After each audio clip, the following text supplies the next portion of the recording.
Oh my god, guys. Sometimes I'm thinking about all the stupid freaking mistake I've made in my financial life or in my life in general. And I'm like, oh my god, I cannot believe I did this. So today I'm going to talk about all the most stupid and dumb financial mistake I've made that could have led me to make more money earlier. All right, so the number one thing is pretty obvious. It's not starting to save early. You know, like when you're in college or when you're in high school and when you start making a little bit of money, then you are very tempted to buy all the ideal things you always wanted to own. Like you want to buy a TV, you want to buy video games, PlayStation, I don't know, like you want to invest in trips. For myself, I always like the experience, so I always like to spend my money on experiences. So traveling across the country, traveling abroad, and also buying a lot of different gadgets because I have a knack for buying gadgets. I just can't help it.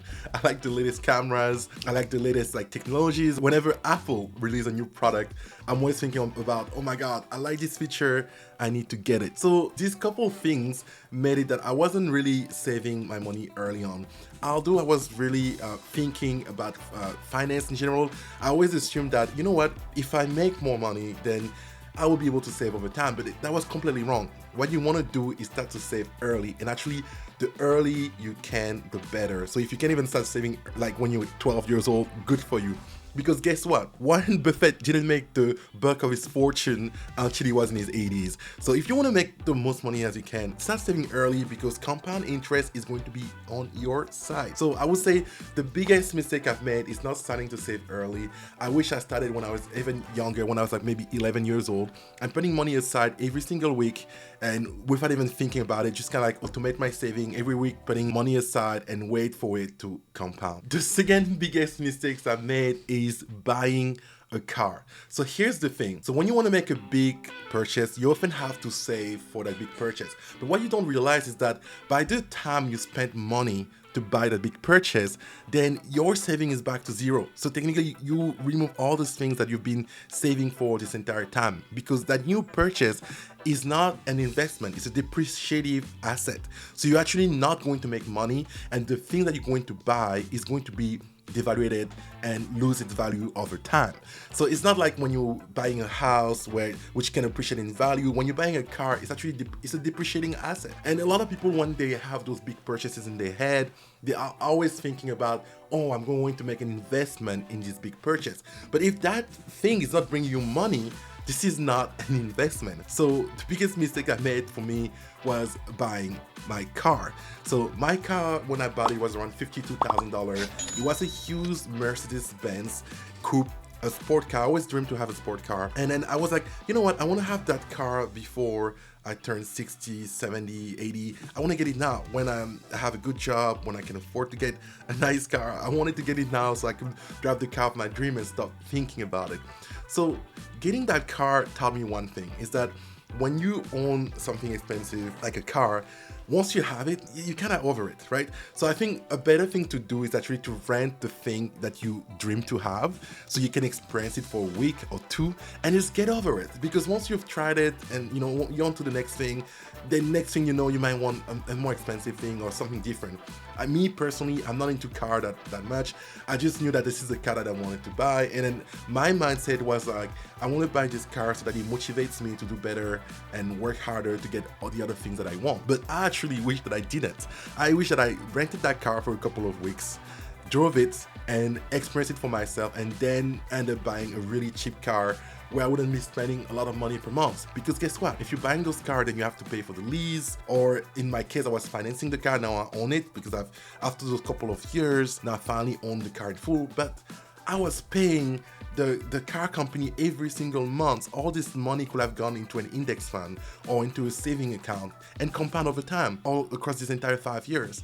But I was so focused on getting that car that I just bought it, and I think that it didn't really move me forward financially when I did that, and I wish that I didn't. So my advice for you is that the next time you think about buying or making an expensive purchase, first of all, use the 1 week rule. Wait for 1 week and see if you are still going to be interested to buy it after a week. And second, make sure that you actually rent it before you decide to buy the car. That's my biggest advice for this. So the third biggest mistakes I made with my financial was not having an emergency fund. Having an emergency fund is one of the best things you can do for your financial setup. All you have to do is putting money aside, and ideally you want your emergency funds to be multiple months of salary. Because the goal of the emergency fund is that when you are not getting paid or making any money, or when you need the fund, you can access it easily. So ideally, we want to have at least 1 year of emergency fund, which is the equivalent of 1 year of your salary. And you can do that over time. So maybe first set the goal to save for 1 month of salary, then 2 months of salary, all the way to 1 year of salary. And then once you have all these things, you can put that aside, and all your other saving can go into something else. So I wish I started having my emergency fund a lot earlier than I have, and that's one of the biggest financial mistakes I've made, and that I would recommend you guys to start focusing on right now. So the fourth biggest financial mistake I've made was trying to beat the market. When you get into investment and you always think that you can be smarter than everyone else, you think that, oh, by reading enough, by listening to the right person, by doing my research, I can beat the market. But guess what? Most people don't beat the market. You actually much better playing along with the market by investing in an index fund, by buying an index fund that follow the market, such as the S&P 500, for example. So what I wish I had done, instead of consistently trying to beat the market, picking the stock that I wanted, I wish that I put most of those investments into an index fund and leave it there and let it grow and see it evolve over time and compound. Because over time, the market always wins. I think people that are in finance 24/7, that try to beat the market every single day, they barely sometimes beat the market.